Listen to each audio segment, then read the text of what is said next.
Bueno, pues, hola, ¿qué tal? Buenas noches. Espero que los que puedan ver este pequeño repaso, pues, sean la mayoría. Va a estar muy rápido. Creo yo que no tendríamos problemas con algunos de los mapas que sí se pudieron revisar. Estoy seguro de que en la mayoría de los grupos se pudo, a excepción del mapa número 15, por cuestiones de tiempo, o el mapa número 14, ¿no? En ciertos grupos nada más. Bueno, espero que pueda verse bien totalmente esta grabación y pues empezamos. Eh, para esta ocasión se van a revisar tanto los mapas de la semana 9 a la semana 15. De la semana 9 ya estuvimos trabajando. Sé que es muy difícil recordar algunos conceptos de la semana 9 por el tema. El tema era el Estado en representación de un señor llamado Hegel. Acuérdense que empieza con H, E, G, E, L. Entonces, este contenido está muy difícil. Él es alguien muy complicado que incluso en la carrera mucha gente pues lo ve y no lo termina de entender. Yo les recomiendo que revisen las preguntas que pudieron haberse hecho en la guía pasada. En caso de que no, pues solamente breves conceptos de Hegel. ¿Qué es el Estado para Hegel? Y creo que pues eso sería como lo máximo que pudiéramos recabar de esa. En dado caso de que se oiga raro, pues es por los ruidos a mi alrededor, chicos. Pues ustedes ya saben que uno vive en colonias populares y todos los ruidos se mezclan. Entonces, bueno, pues continuamos. Este es el mapa de la semana 10 y de la semana 11. Pues los pueden ver, aquí los tengo. Damos una breve mención rápido, ¿no? Para que ustedes los puedan recordar. El mapa de la semana 10 o de la progresión 10, pues nos habla de la esencia y función del Estado. El Estado en sí, ¿qué es? Pues es un intento de orden social permanente. Es una organización política suprema, que quiere decir que encima del Estado no va a haber nada más. Es la forma suprema en que los seres humanos pueden relacionarse. Involucra entonces elementos tanto naturales, humanos y espirituales. ¿Qué quiere decir humanos? Pues todos los seres que están en el entorno social. ¿Qué quiere decir espirituales? Pues hechos como la religión. ¿Y qué quiere decir naturales? Pues todos los componentes que tenga el espacio o territorio. Eh, ¿Qué compone todo esto? Pues un orden material y jurídico. Todo esto junto va a ser un orden, tanto material como para las leyes. Esas leyes, en teoría, deben construir paz, seguridad y justicia para todos los seres humanos. Eh, Hay dos elementos fundamentales para que esto pueda llevarse a cabo. El primero es el poder. ¿Qué es eso del poder? Pues es la necesidad del grupo humano para dar soluciones. Cuando tú te organizas para dar un tipo de soluciones, cuando, según el CECIBUC, se ejerce lo que es el poder.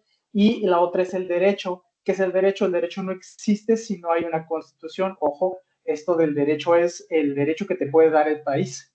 Eso lo vamos a ver contradictoriamente en el tema de derechos humanos, porque derechos humanos es justamente cuando existe desde el nacimiento y los derechos, así normalmente como los conocemos, son los que te da el país. Son normas jurídicas que protegen y lo podemos ver, a los derechos humanos y las libertades individuales. Una de esas libertades individuales es la democracia, el hecho de que tú puedas elegir a tus representantes. ¿Y para qué sirve? Para que la gente viva en donde se puede satisfacer sus necesidades, ¿no? En un lugar donde se ejerza justamente este derecho a votar y pues nada más. Vamos a ver qué más ocurre aquí. Se apoya justamente en distintas instituciones y leyes y otros tipos de actores, tanto en los hechos políticos como en la cultura política. ¿Qué quiere decir esto? Que no nada más las instituciones van a existir, sino que los otros actores somos cada uno de nosotros, que puede interactuar con este cuerpo que llamamos Estado. Esta forma de organización política suprema es la unión de todos nosotros. ¿Por qué refleja la voluntad? Bueno, porque necesitamos que exista este consenso entre todas las personas que activamente componen el cuerpo del Estado. Si no existiera este consenso, existiría pues lo que llamamos violencia. Esa violencia puede ser violencia militar, ¿no? Como lo que sufrimos actualmente. Y bueno, Una pregunta, ¿los estados han sido siempre iguales? No, han evolucionado. ¿Por qué han evolucionado los estados? Bueno, porque desde hace muchísimo tiempo, si los estados, hay que recordar, aparecen tal cual por allá de 1700, después de la Revolución Francesa. Antes de esto no existen sociedades industriales urbanas. Quiere decir que dentro de las sociedades, que dentro de las ciudades van a existir, van a empezar a desarrollarse centros de producción como fábricas, ¿no? O sea, lo vemos en el tema de producción por Marx. Entonces, estos centros urbanos, al producir dinero, empiezan a hacerse lo suficientemente ricos para crear lo que es la asistencia social.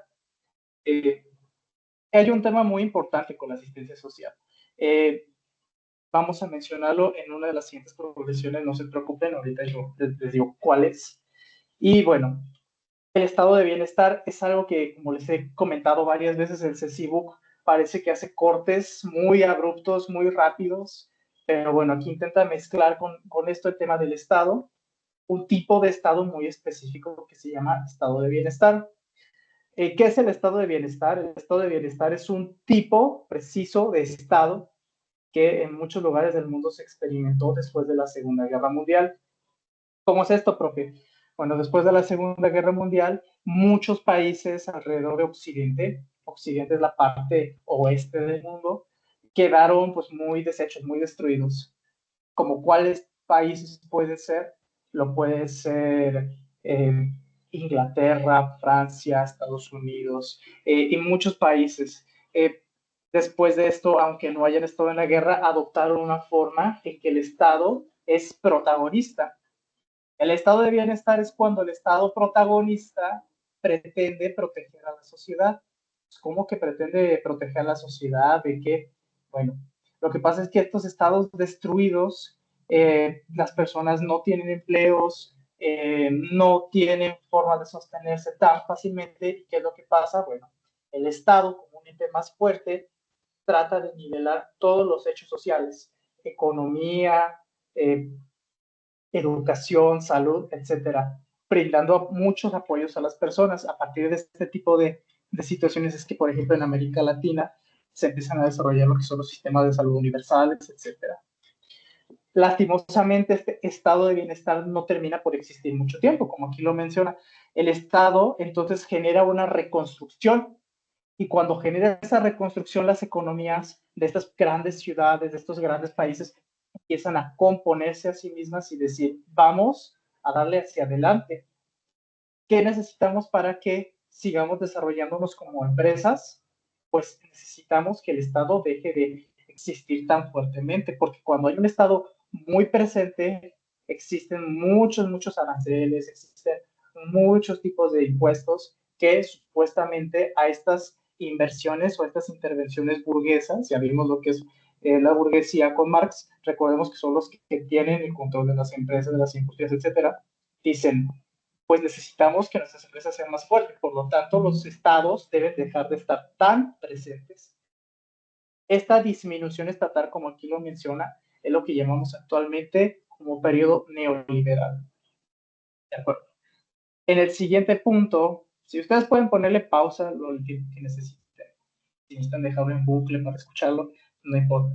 El siguiente es la progresión 11, ¿sí? Que es la forma de organización territorial y administrativa del Estado. Aquí tal cual vamos a ver que México como Estado, ¿sí? A partir de lo que es 1810, que es cuando se separa o intenta separarse de España, sí, hasta 1821 que lo logra, México va a tener entonces distintos momentos en su historia. Existe entonces lo que es esta, al principio una república democrática representativa y federal, 1824. Ya habíamos hablado un poquito de lo que es república democrática representativa. Una república democrática quiere decir que van a ser muchos pedacitos de tierra que llamamos estados, ¿sí? Van entonces a unirse en un grupo que se llama república. ¿Por qué democrática?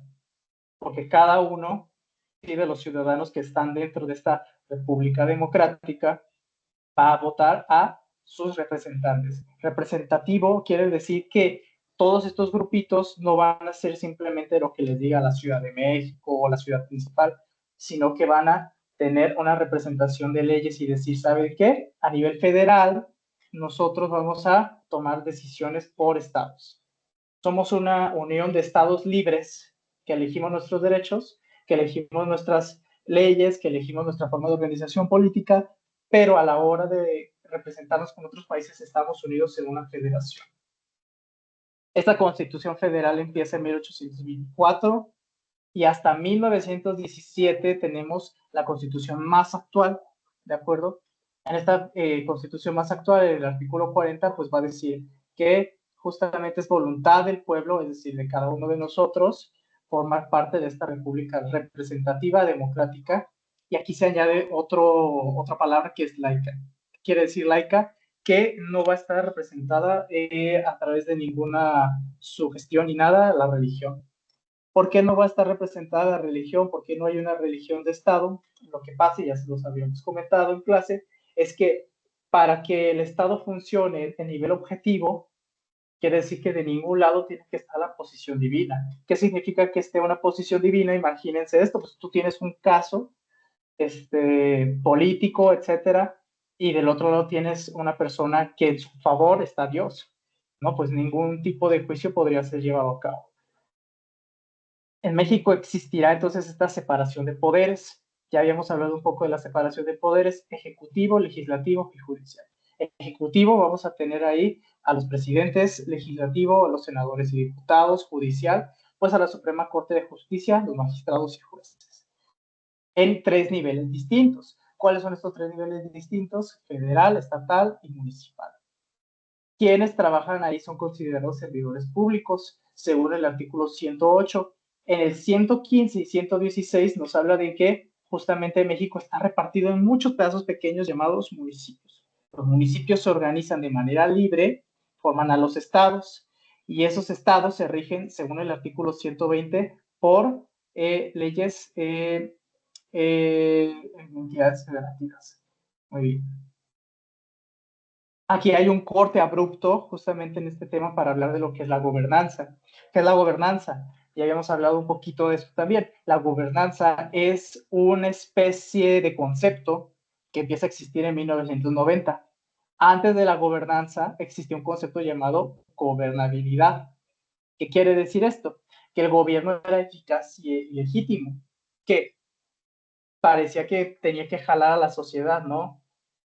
Pero ¿qué pasa? Es el ejercicio donde yo les dije, ¿qué pasa cuando una persona muy delgada saca a pasear un perro pitbull? El gobierno en este sentido, con este concepto de gobernabilidad, era como si llevara un perro que en algún momento se zafó, ¿sí? Eso quiere decir que el Estado se vio rebasado, como aquí lo menciona, ¿sí? Cuando se ve rebasado el Estado es cuando el concepto de gobernanza empieza a existir, porque dice, no es que, como en la gobernabilidad, el gobierno nos tenga que estar jalando y coordinando como sociedad, sino que nosotros debemos involucrarnos cada vez más porque somos actores sociales que componemos al gobierno. El Estado, entonces, además de satisfacer algunas necesidades como seguridad, salud, etcétera, necesitamos estar activamente participando en tareas de control y retroalimentando al Estado, diciéndole, Estado, esto sirve, esto no, necesito esto, esto no. Es decir, pasamos de un paradigma, que es un paradigma es un conjunto de ideas que se tienen en toda la sociedad, ¿sí? De desarrollo hacia la cooperación. Pasamos de un estado de bienestar que venía a desarrollo, desarrollo, desarrollo, desarrollo, ahora con el estado de decirle, es una cooperación en ambos sentidos. Aquí les tengo una cita justamente del CECIBU que dice, la estructura o pauta que emerge en un sistema sociopolítico como resultado común de los esfuerzos de interacción de todos los actores involucrados. Eso es el poder político de la sociedad civil. Estos conceptos aquí pequeños también los habíamos revisado. Necesitamos una sociedad sociocibernética. ¿Quiere decir esto? Sociocibernética quiere decir que estemos organizados, ¿sí? En redes nosotros mismos, es decir, redes autoorganizadas. Como ciudadanos tenemos que conformar poderes que coadyuven o que exijan al Estado actuar, porque no podemos dejar que el Estado simplemente pase de nosotros o trate de gobernarnos completamente, no. sino que según el concepto de gobernanza, nosotros autoorganizados deberíamos, ¿sí?, vigilar constantemente al Estado. Muy bien, esto puede ser desde lo local, lo nacional, lo internacional, hasta lo global. Muy bien. ¿Qué pasa cuando esto no ocurre? Bueno, pues hay una sobrecarga para los estados y pierden autoridad. En la progresión de la semana 12, que son las relaciones de poder y los derechos humanos, ya habíamos hablado también de esto. Los derechos humanos tienen 3 estadios en su historia. El primer estadio es emancipación de su vigencia universal o independencia de los aparatos estatales. Es decir, yo Estado, ¿sí?, no tengo yo los derechos humanos aquí y no puedo tenerlos. Los derechos humanos los tienes tú al nacer. El Estado no los puede retener y exigirte que te separes de ellos. Los franceses al principio dicen, esto vamos a declarar derechos universales del hombre y del ciudadano de este lado. El Estado va a estar acá. Tú puedes estar encerrado en la cúpula del Estado, encerrado dentro del aparato del Estado, pero estos derechos no los tiene el Estado. Los tienes tú de nacimiento. Lo declaran ahí. ¿Por qué? El segundo estadio te diría, porque necesitamos que cuando exista un mal gobierno, un mal Estado, tú tengas el ideal del derecho humano y lo puedas perseguir. Quiere decir que vas a tener esta capacidad de resistir opresiones y, muy en teoría, de detener y quitar a los gobiernos que no te permitan alcanzar tus derechos humanos. Esto lo conocemos como cambio social. Y tercero, en un tercer momento se diría, bueno, puedes tener un buen estado en teoría, pero eso no quiere decir que hasta ahí se detiene el ejercicio de la gobernanza, para nada. El Estado entonces necesita ser cada vez más detenido, ponerle límites cuando se requiera. No puedes tú dejar que un Estado simplemente, por el hecho de ser, bueno, entre comillas, exista y nunca ponerte a criticar algunas de las acciones. No, siempre se van a poder poner nuevos límites a la actuación del gobierno. Y bueno, ¿qué son los derechos humanos para este sentido? Es, recordemos, prerrogativas, es decir, requisitos que necesiten activar la dignidad humana. ¿De acuerdo? ¿Por qué? Porque la dignidad humana es algo que se tiene que tener antes de cualquier otro derecho que el Estado te dé. Es como el ejercicio de la paleta de colores, de la paleta de pintura. Tú tienes tu paleta, ¿de acuerdo?, en donde es lo básico, lo esencial, y después tú vas a poder poner las pinturas que quieras. Esas pinturas extra son los derechos que te dan los estados donde tú hayas nacido. Rusia, Ucrania, etcétera, México, el resto de América Latina. Pero como ser humano tú tienes que tener tu prerequisito, tu prerrogativa y decir, sin esto yo no puedo vivir, sin esto yo no puedo actuar dignamente. ¿Por qué? Porque necesitas un desarrollo integral. ¿Cómo los estados fijan los derechos humanos? Bueno, pues se siguen desde muchas cosas, con constituciones, tratados, leyes internacionales. El primer tratado en este sentido que se hizo fue la Declaración de los Derechos del Hombre y del Ciudadano. Pues estos son inherentes al ser humano, son interrelacionados, son interdependientes y son indivisibles. O podemos ver estas características que son las que vimos en clase, universales para todos, interdependientes, que quiere decir que están vinculados con todos los seres humanos, son recíprocos, indivisibles, que no se fragmentan, no se hacen los derechos derechitos pequeños, no. Progresistas quiere decir que permiten su ampliación. Empiezas un derecho y puedes seguir buscando más y más derechos, lo que les digo. Dice derechos del hombre y el ciudadano. Bueno, el hombre y la mujer, y es el hombre blanco europeo. ¿Dónde queda el resto de personas en el mundo? ¿Y dónde quedan después las personas que tienen capacidades diferentes?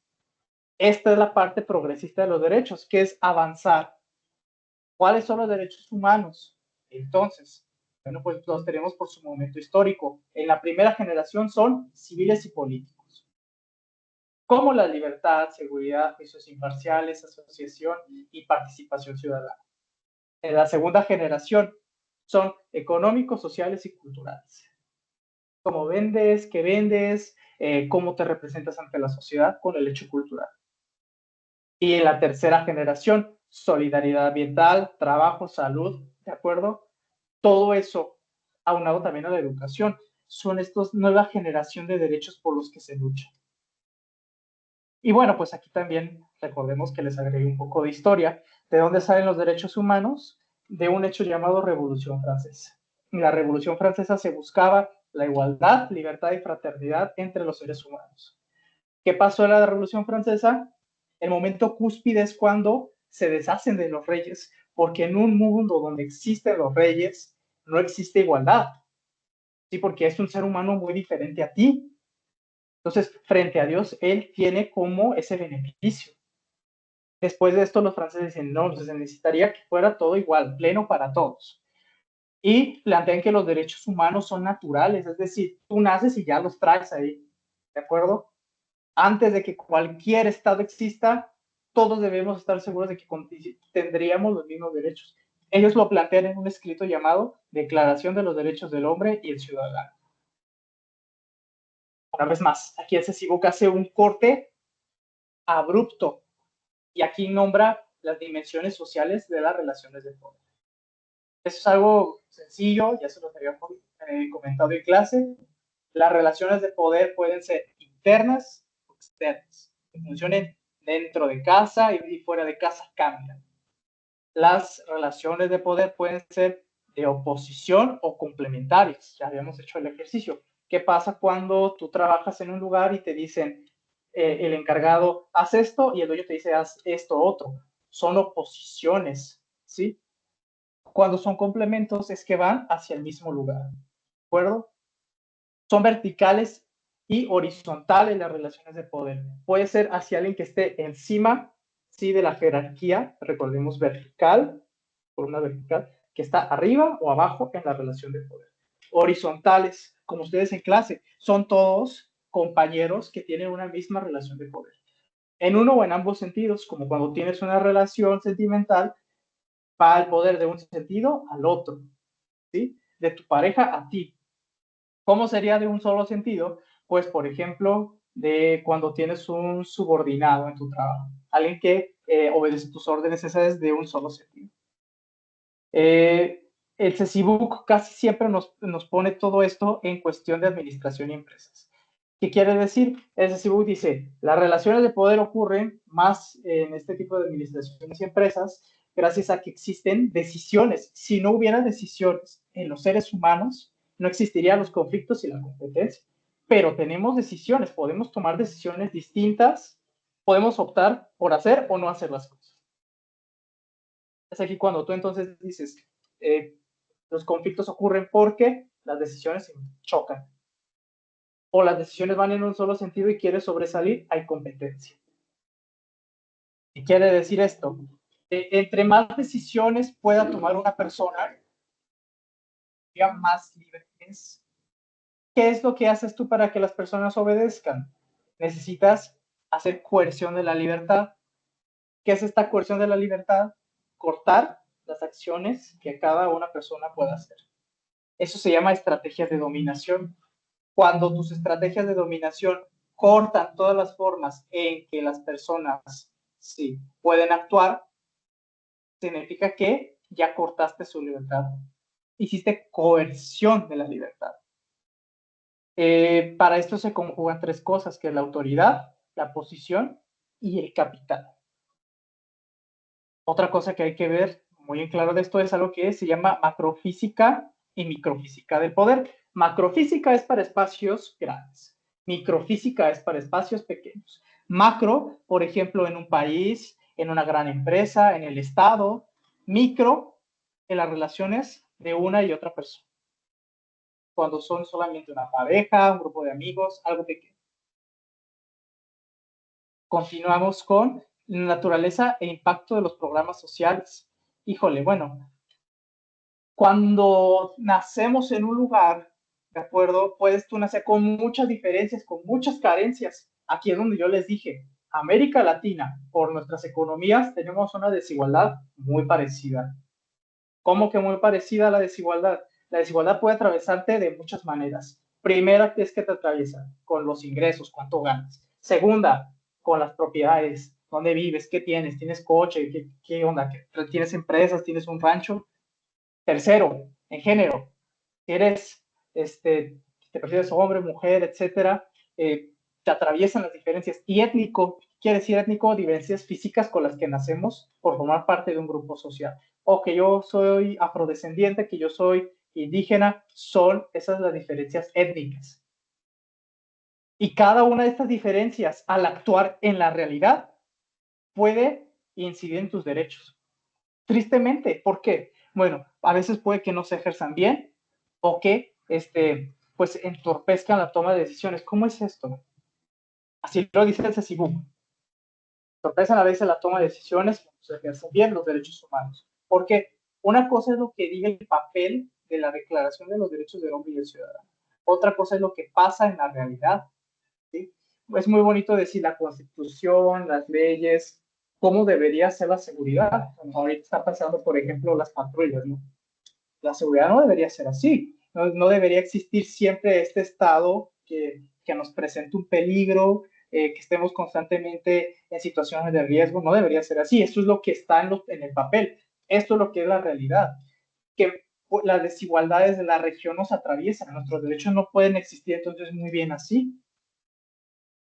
Y bueno, por eso es que durante décadas se han hecho estrategias, políticas públicas y programas sociales para crear algo que se llama asistencia social. ¿Qué es la asistencia social? La asistencia social está pensada como una estrategia del Estado, del gobierno, para superar y reducir las desigualdades, utilizando presupuesto general, ¿sí? Con un principio de solidaridad, es decir, el Estado junta el dinero a través de los impuestos, ¿sí?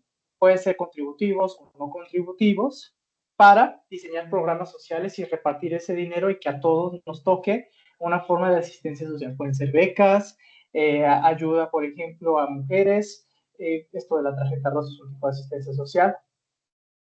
Esto es estudiado por un organismo que se llama CEPAL, Comisión Económica para América Latina y el Caribe. Estas políticas se enfrentan entonces a lo que es la desigualdad social y laboral. En cuanto a lo social, tratan de buscar siempre el bienestar con servicios universales. Y en cuanto a lo laboral, el trabajo decente.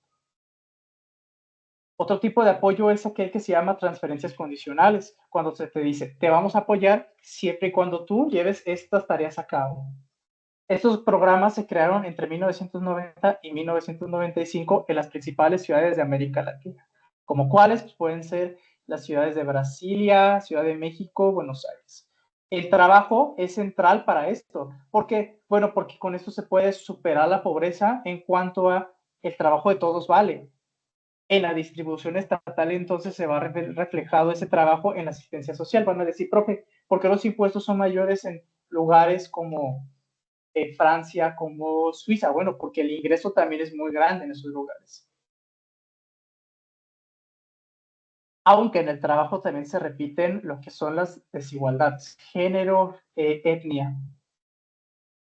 En el trabajo se debe alcanzar o se debe avanzar hacia una formalización. ¿Qué es la formalización? La formalización es cuando tú te adscribes al apoyo estatal y te llegan los apoyos estatales, como lo puede ser el Seguro Social y todo esto de prestaciones de ley. Que es un trabajo informal cuando no tienes todo eso, los que son vendedores ambulantes, los tianguistas, etc. Mediante la organización sindical y la negociación colectiva para abolir o eliminar las condiciones de trabajo inaceptables. Ya habíamos dicho que era un sindicato, y de dónde viene la palabra sindicato. Sindicato es unión de trabajadores. En este sentido, la unión de trabajadores podría esforzar justamente a que se lleven a cabo mejores condiciones laborales. Los trabajos de análisis de estos programas sociales se pueden hacer en tres momentos: conceptualización, implementación e impacto. ¿Qué es conceptualización? Que son las características de cómo se va a formular ese programa social. Y tú vas a pensar, ¿estará bien formado este programa social antes de lanzar? En la implementación o durante, cuando se lanza el programa social, tú tienes que decir aquí, ¿va bien? ¿La cobertura es óptima? ¿Le llega a todos? ¿Se cumplen con las normas y con los recursos? Tercero, ¿cómo es el impacto del programa social? ¿Fue eficaz? ¿Se cumplieron los objetivos buscados? Esto es lo que busca justamente las evaluaciones de los programas sociales. Continuamos. Esto muchos a lo mejor no lo vieron, pero este es un tema sencillo. Hay muchas cosas descritas, pero sí las podemos. ¿Qué hace el bienestar y la calidad de vida? Los programas sociales o la asistencia social busca que lleguemos a una calidad de vida buena, a un bienestar. ¿Qué es bienestar? Ustedes me dicen, bienestar es estar bien, híjole, estamos mal. Suena contradictorio, pero no es una buena definición. El bienestar es el sentir de una persona al ver todas sus necesidades fisiológicas, psicológicas cubiertas. Si tú no tienes eso cubierto, no puedes hacer tu proyecto de vida. Quiero ser un deportista. ¿Cómo le vas a hacer si no tienes para comer? ¿Cómo le vas a hacer si vives en depresión? Tú no puedes estar bien hasta no satisfacer tus necesidades físicas y psicológicas. ¿Sí? Esto lo vimos, por ejemplo, con la pirámide de Maslow. A la hora de estar elaborando nosotros la pirámide de Maslow, vimos que hay 5 tipos de necesidades diferentes. Les encargo que los puedan revisar. Primero, desde lo económico, claro, imagínense. Es decir, tiene que existir una buena remuneración para poder vivir bien, que tu trabajo valga, que tu trabajo decente valga. Luego, lo social. El bienestar social es un concepto que se empezó a usar en los 60. Se prestó entonces atención a la calidad de vida de las personas. Y tú, a partir de los 60, podrías evaluar, ¿existen entonces efectos positivos o negativos en la calidad de vida de las personas? Perdón si de fondo se oye el señor de los tamales, pues ni modo, o sea, es la forma en que la gente busca superar las necesidades. Es algo bien interesante. Ahí tenemos, por ejemplo, un trabajo que está fuera de lo formal, es un trabajo informal. Si lo escuchan, bueno, si no, pues ahí por su casa a lo mejor pasa el señor de los tamales al rato. Eh, ¿Por qué necesitamos que exista bienestar? ¿O por qué podemos ver el bienestar ahí? Lo que pasa es que siempre tenemos necesidades y carencias que son un obstáculo para desarrollarnos como humanos. Pobreza, desigualdad, de cualquier tipo. Las desigualdades multidimensionales que vimos hace poco. Por lo tanto, el Estado debe generar acciones que remedien todo esto para los más desprotegidos. Ustedes hace poco hicieron una encuesta donde dijeron, nosotros somos, digamos, afrodescendientes, hablamos alguna lengua náhuatl, alguna lengua indígena. Si lo somos, podríamos estar en un grupo desprotegido mayor. Es a partir de ahí que el Estado dice, a ver, vamos a ver qué necesidades son las que se tienen que cubrir ya. Alimentación, vivienda, trabajo. Lo que yo les decía, imagínense que todo México quisiera pintarse el cabello de rubio. Es una necesidad, pero no es jerárquicamente algo que necesitemos todos ya, si no nos morimos. Para nada. El bienestar ha sido tratado por la Organización para la Cooperación y el Desarrollo Económico, o en sus siglas OCDE. Así como existe la CEPAL, existe la OCDE. Poniendo entonces lo que es el bienestar subjetivo. ¿Qué es el bienestar subjetivo? El bienestar subjetivo es cuando tú, dentro de ti, con tus sentimientos y emociones, buscas autoevaluar para conocer cómo es que te desarrollas. Y bueno, la calidad de vida es el equivalente de bienestar en el ámbito social. Es decir, ¿qué también está socialmente? Estos pueden ser de dos formas, objetivos o subjetivos. El bienestar puede ser objetivo, es decir, que condiciones externas al sujeto te digan cómo te encuentras. Por ejemplo, vives en una casa de tabiques, tienes tus servicios, etc. Tú lo tienes, objetivamente tienes una buena calidad de vida, pero subjetivamente, ¿cómo lo sacas? Acuérdense que aquí es donde yo les puse la diferencia. Objetivo se mide con números y estadísticas. Subjetivo trata de medir las emociones y sentimientos de las personas. ¿Cómo el sujeto valora su propia vida? Preguntándote con autoevaluaciones. ¿Te sientes bien viviendo en tu casa? ¿Te sientes amado? ¿Te sientes protegido? ¿En la escuela sientes que va bien tu educación? Etcétera. Y bueno, una mejor calidad de vida debe ser equivalente a un progreso en la sociedad. ¿Cómo vamos a medir la calidad de vida? Pues hay 7 aspectos: bienestar material, bienestar emocional, salud, productividad, intimidad, seguridad y comunidad. ¿De acuerdo?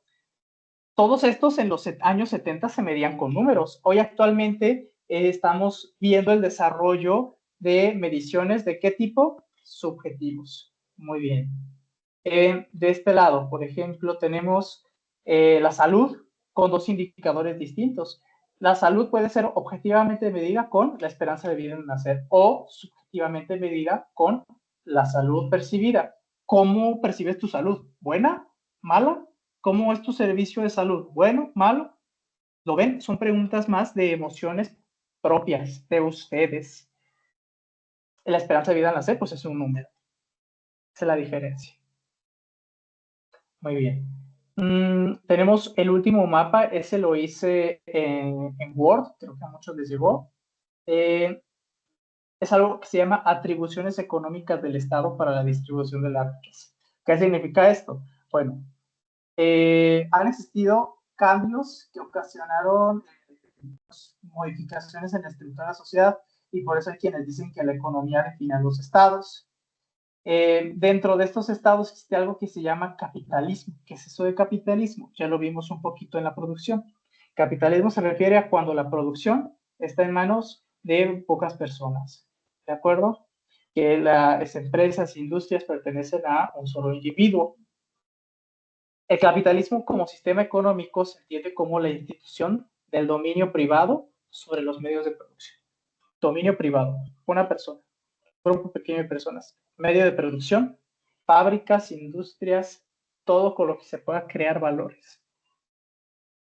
Es decir, las industrias, aquí se los puse, pertenecen a una sola persona y no al gobierno o a la comunidad.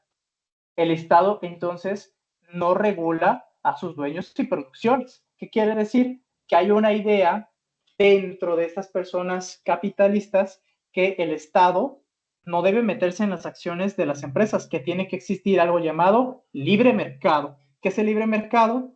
Que supuestamente tú dejando la libertad a las personas de que desarrollen sus actividades empresariales, las personas van a hallar como una vida más o menos estable, sin que alguien tenga que medir qué es lo que hacen las empresas.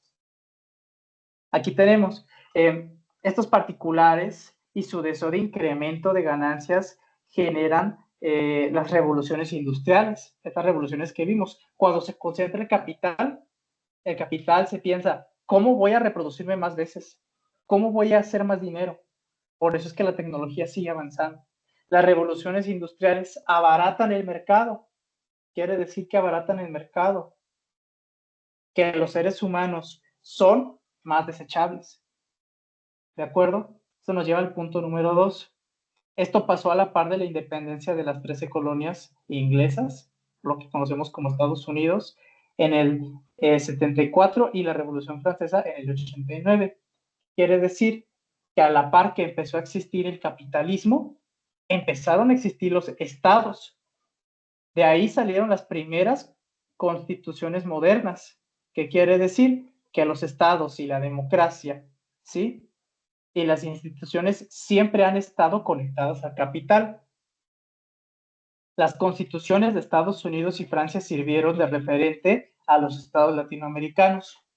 Es decir, esa organización que conocemos como el Estado empieza a existir al mismo tiempo que el modo de producción capitalista, como las empresas y las industrias nacieron al mismo tiempo que los estados modernos. A estos estados del siglo XIX les llaman, por eso, liberales, que es un estado liberal porque estaban a favor de dejar libremente actuando al capital, al dinero en las empresas. Las características del estado liberal de derecho son las siguientes. 1. Supremacía de la ley, subordinación a la ley y solo a la ley de los derechos de los ciudadanos. La presencia de jueces independientes con competencia exclusiva para aplicar e interpretar la ley. Aquí nos está hablando de en el folio del derecho cómo se tiene que seguir supuestamente en los estados liberales la actuación del gobierno. 3. Este documento, según yo, ya lo tienen ustedes. Pueden hacer pausa al video para revisarlo con mayor detenimiento en caso de que no, pero yo se los envié a sus jefes de grupo hace como 2 semanas, no, una semana. 3. Sin embargo, hay muchas críticas a este tipo de Estado, ya que la creación de riqueza no puede ser infinita. Ustedes imagínense que dejas actuar al empresario y actuar, va a querer siempre más y más y más ganancia. En un mundo limitado, No puede existir ganancias ilimitadas. El petróleo, todo tipo de cosas, la plata, el oro, se acaban.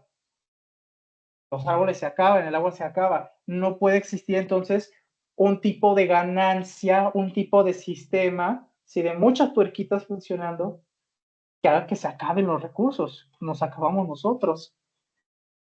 Aquí, por ejemplo, tenemos la crítica de un señor que se llama Keynes. ¿Quién es Keynes? Keynes era una de las personas que decía, el estado de bienestar tiene que existir, tiene que regular a los estados, digo, a las empresas. Decirle a las empresas, tienes que ponerle pausa a tu acción, tienes que hacer esto, tienes que respetar al medio ambiente, tienes que respetar los derechos humanos, los derechos laborales, etcétera. No dejar que las empresas, por el hecho de ser empresas, existan sobre los demás y los atropellen. Aquí nos pone Keynes justamente 8 motivos de carácter subjetivo que impulsan a los individuos a abstenerse de gastar sus ingresos. Bueno, los tienen. Eso el CECIBUC pues lo anota como algo importante. Esta crítica puede ser entendida en el sentido en que, a pesar de incrementar su dinero, las personas prefieren a veces no gastarlo en señal de las razones anteriores. Las personas creen entonces en lo siguiente, que esas pequeñas ganancias las pueden hacer reservas para contingencias, para emergencias. Dos,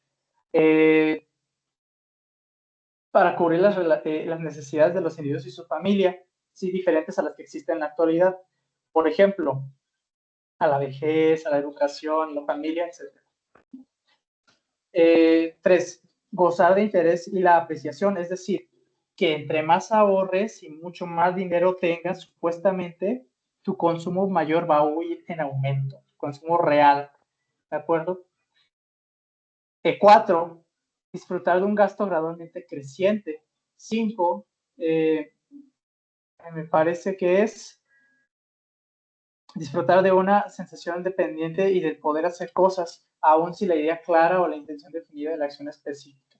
Los conceptos que de repente nos pone el CECIBUC están muy, muy raros, muy complejos. Yo les comento justamente algunos de los puntos que me parecieron más destacables, pero aún dentro de estos hay cosas que escapan a nosotros. Y llegar a la fortuna. Vean, incluso está como mal redactado, dice llegar en una fortuna. No, es crean, creo que sí, creo que quisiera justamente dejar ese dinero a las futuras generaciones. 4, el último punto, según la OCDE, que ya vimos que era la Organización para la Cooperación y Desarrollo Económico, un gobierno corporativo es uno con un sistema por el cual las compañías son dirigidas y controladas. Ya vimos lo que es el gobierno liberal, gobierno que le dice a los capitalistas, haz como te dé la gana. ¿Por qué? Porque existe la idea de libre mercado. La OCDE, aquí menciona el CECIBUC, dice, un gobierno corporativo es uno con un sistema por el cual las compañías son dirigidas y controladas por el Estado. Este tipo de gobierno, a diferencia del Estado liberal, distribuye derechos y responsabilidades a todos los participantes de la sociedad. Estos son sus beneficios según la OCDE. Es decir, algo que va a empezar a existir aquí es la idea de que el gobierno tiene que limitar a las empresas. Y según la OCDE, cuando esto pasa, hay mayor confianza por parte de inversionistas.